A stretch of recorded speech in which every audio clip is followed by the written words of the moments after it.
É que nós, na verdade, pessoal, precisamos definir com clareza o que é desmatamento ilegal, o que é desmatamento irregular e o que é desmatamento legal.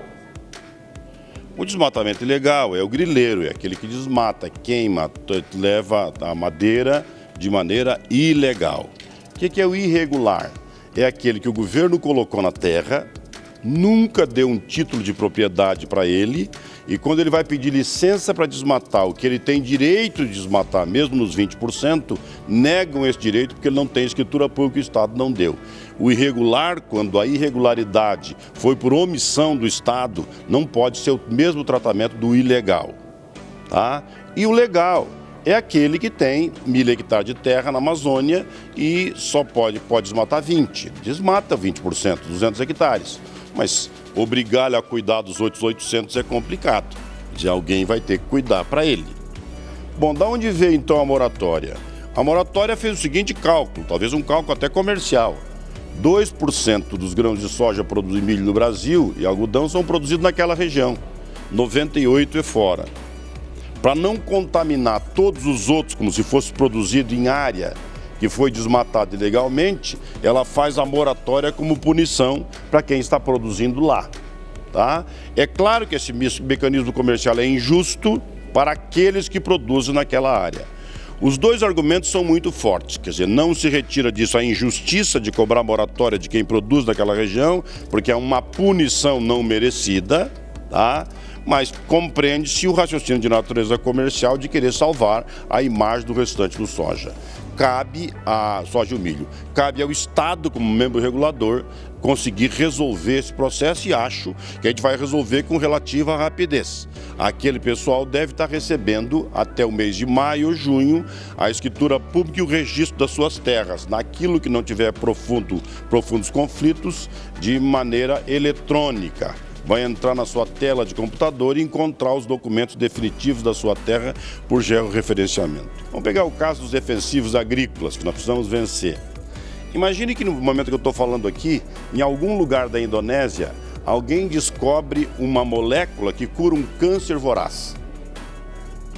E tu imediatamente lembra de um parente, um amigo que está sofrendo da enfermidade e que vai perder a vida. O que tu queres? Que essa molécula chegue aqui amanhã, hoje, em alguns minutos.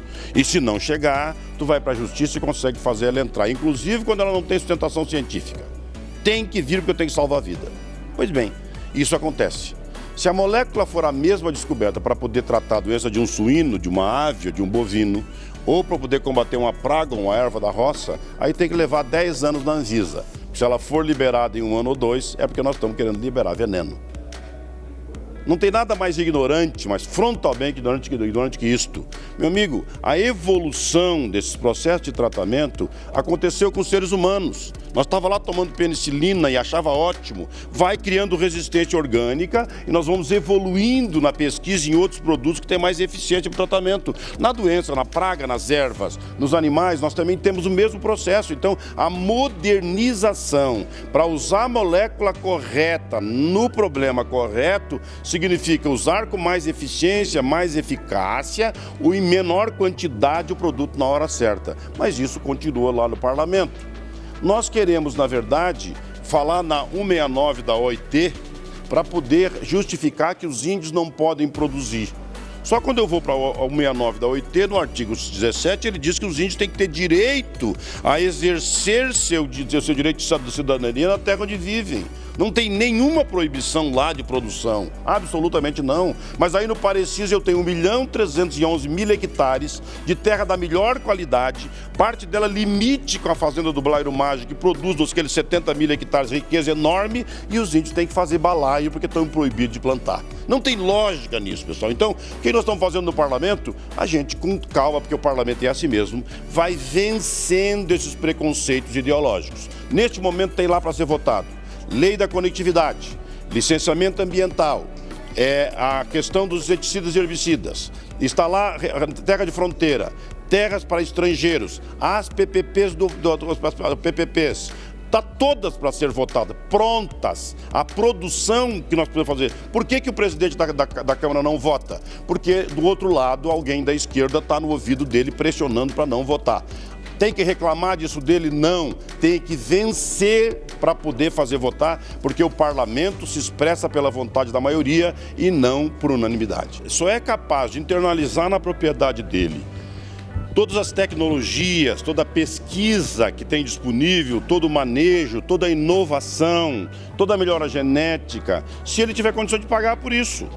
Então é o seguinte, tem o grande produtor rural, o cidadão que tem uma boa, que tem escala, esse camarada pode comprar toda a tecnologia. Mas acontece que 92% dos produtores brasileiros têm menos do que 6 módulos. O módulo é diferente em cada área, né? O Rio Grande do Sul, por exemplo, é 20 hectares. Tem áreas da Amazônia que é 100, tá? Eles estão menos que 6 módulos. Esse camarada não tem acesso a essa tecnologia. Só que esta terra toda podia produzir o dobro ou o triplo do que ela está produzindo. Para que ele possa internalizar isso, ele tem que ter renda. Então nós precisamos cuidar do custo de produção dele, oferecer para ele, sem nenhum protecionismo, só proteção para ele ser competitivo, cuidar do juro, cuidar da natureza do crédito, cuidar para chegar à extensão rural e assistência técnica da propriedade dele, cuidar para chegar à conectividade, cuidar para chegar à estrada boa na propriedade para poder escoar a produção, cuidado para ele ter energia de boa qualidade, para ele ter água de boa qualidade. Então essas condições têm que ser dadas, porque isso vai transformar o Brasil em 10 anos, num país que produz 240 milhões de toneladas de grão para 500 milhões de toneladas de grão, bastando executar adequadamente todas as áreas de terra disponíveis. Isso está muito próximo de ser feito, viu, pessoal? Porque o projeto de conectividade, por exemplo, está pronto. Tá? Tem 23 milhões do FUST que está disponível para ser estabelecido. O grande produtor rural coloca a conectividade na propriedade, ele paga por isso. O médio produtor rural tem uma parte que é dele, do bolso dele, e outra do fundo. E o pequeno produtor rural, inclusive usando as esculturas do correio, que hoje não tem mais carta, pode ter perfeitamente alguém com monitor treinado para poder distribuir na tela do computador como é que se faz a eficiente criação de cabra no interior do Ceará. Tá? É possível ser feito hoje. Temos que ser criativos e convincentes para poder fazer com que essas políticas como ferramenta de solução de vida chegue a todos.